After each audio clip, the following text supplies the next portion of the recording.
បាទអនុញ្ញាតគ្រប់ជ្រើសសួរពុកម៉ែបងប្អូនទាំងអស់គ្នាដែលឆ្លាញ់ទៅលើវិស័យចិញ្ចឹមកែបហើយត្រូវការកូនកង្កែបដែលមានសុខភាពល្អទំហំស្អាតបាទយកទៅចិញ្ចឹមឆាប់បានប្រមូលផលឆាប់បាន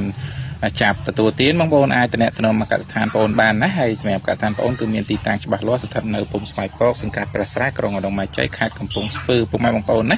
បាទសម្រាប់ຂະຫນាតកង្កែបនេះគឺជាប្រភេទຂະຫນាត VIP ទំហំស្អាតមែនតើពុកម៉ែបងប្អូនត្រូវការបាទអាចយកពី300 400 500យកទៅចិញ្ចឹមសាកល្បងហើយអាចតំណែងមកបានឬក៏អាចយកទំហំនេះទៅចិញ្ចឹមសាកល្បងបានណាហើយសម្រាប់ទំហំនេះគឺពុកម៉ែបងប្អូនយកទៅចិញ្ចឹមតែ20ទៅ25ថ្ងៃទេអាចប្រមូលផលបានហើយសម្រាប់ຂະຫນាតកង្កែបបោកចន្លោះ7 8 1គីឡូឬក៏10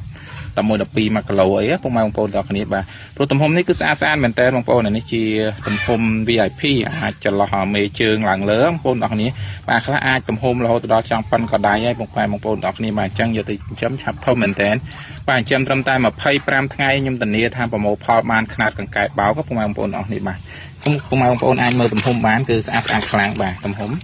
បាទនេះឃើញទេបងប្អូនទាំងគ្នាបាទនេះចង់ប៉ុនកដៃកូនក្មេងហ្នឹងបងប្អូនទាំងគ្នាបាទហើយបងប្អូនមើលមេដៃខ្ញុំហើយមើលកែបមកខុសគ្នាឆ្ងាយបងប្អូនទាំងនេះបាទនេះមកបាត់ដៃពេញបឹបបងប្អូនទាំងនេះបាទអញ្ចឹងត្រូវការអាចតំណែងមកណាបាទយើងមានប្រហែលជា 2-3000 កូនសម្រាប់នៅក្នុងស្តុកຂະຫນាត VIP